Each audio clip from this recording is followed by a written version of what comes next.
Hello, my fellow children of God. This is a follow-on to the extended tube heat exchanger video. This video discusses the National Instruments module wiring, as well as some specifics on the Labview programming. Here are the modules for the data collection. When you're doing your project, you're going to not have this thermocouple connected, and you disconnect them by inserting this screwdriver and into this port right there next to the, and you insert it down until it comes out and you can pull out the wire. You just kind of stick them down in there. Then these you connect right here. You can open and close them, and you can see that it opens and closes this gate. It's kind of hard to see in the video, but if I screw it closed, you can see it's coming up right there. That's how you connect those. These are all jumpered together, and this is the jumper. Let me pull that out for you. So this jumper, you can see I can pull it out. Right there, that's the jumper. So when you put this in, it's now jumpered. These two are now connected. So you can see all of these are now jumpered. These red lines, and the red is all connected to the hot of the, or the positive of the power supply. The black ones, there's 3 of these that are connected, and that's the negative. And then these last two are separate, and that's for the loop power, and they're connected together. So the loop power, once again, positive supply to the positive of the pressure sensor.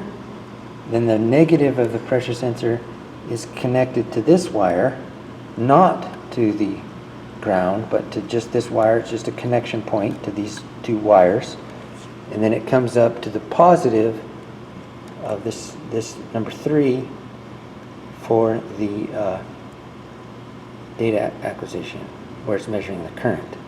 And then the negative is number 5, and it comes out and goes back to, in this case, it is the neutral point. So there's that. You're going to connect your second thermocouple, and you're going to program that on Labview so you get something that's similar to this.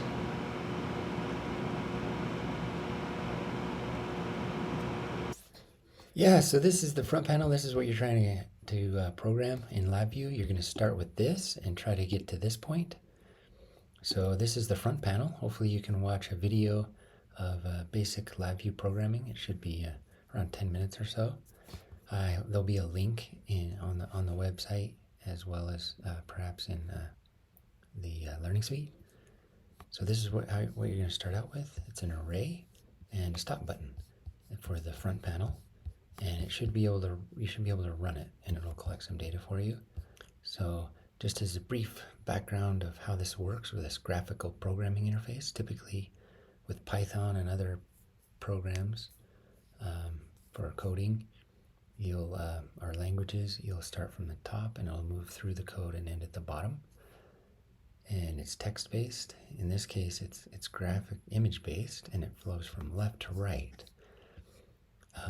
One thing I like to do is have a wire. They call these little wires as a method to move through from left to right. And I use this error wire to kind of help guide the flow of the program. And this is an error constant, and it's empty now, and you can wire it through the file open, through the while loop, and end where it closes the file. Here, like I say, is the open file command. A helpful thing to do as well is if you click this help button and then push context help, there's a little window that'll pop up that when you mouse over these different images, it'll tell you what they are, and also provide helpful links that you can click on to learn more. This file open,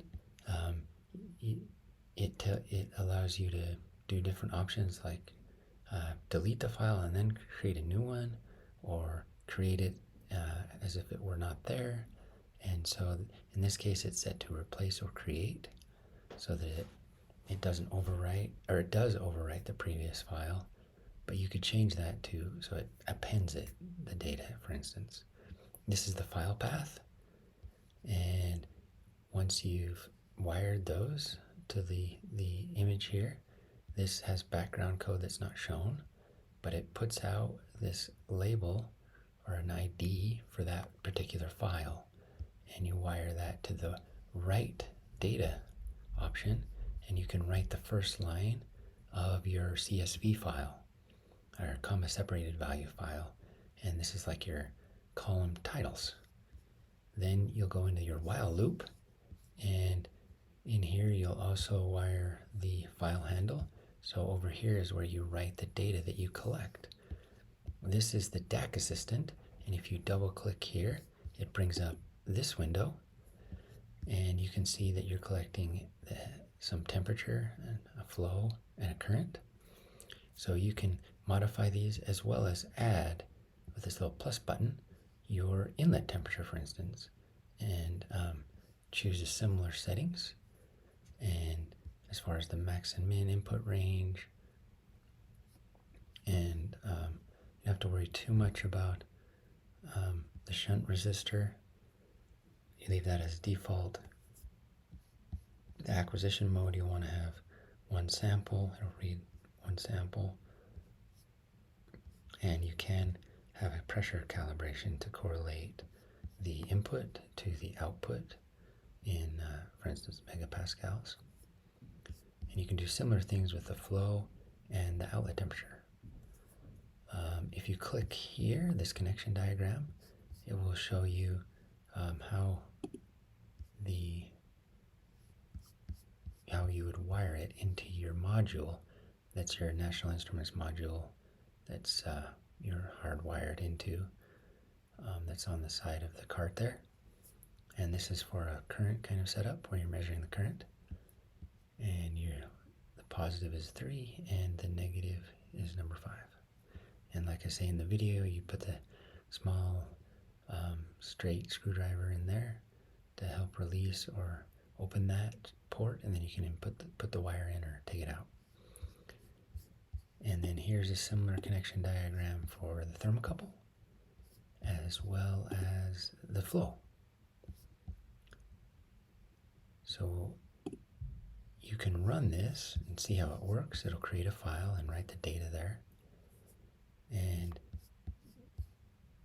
what you're going to do is modify this so that instead of looking like this, it looks like this.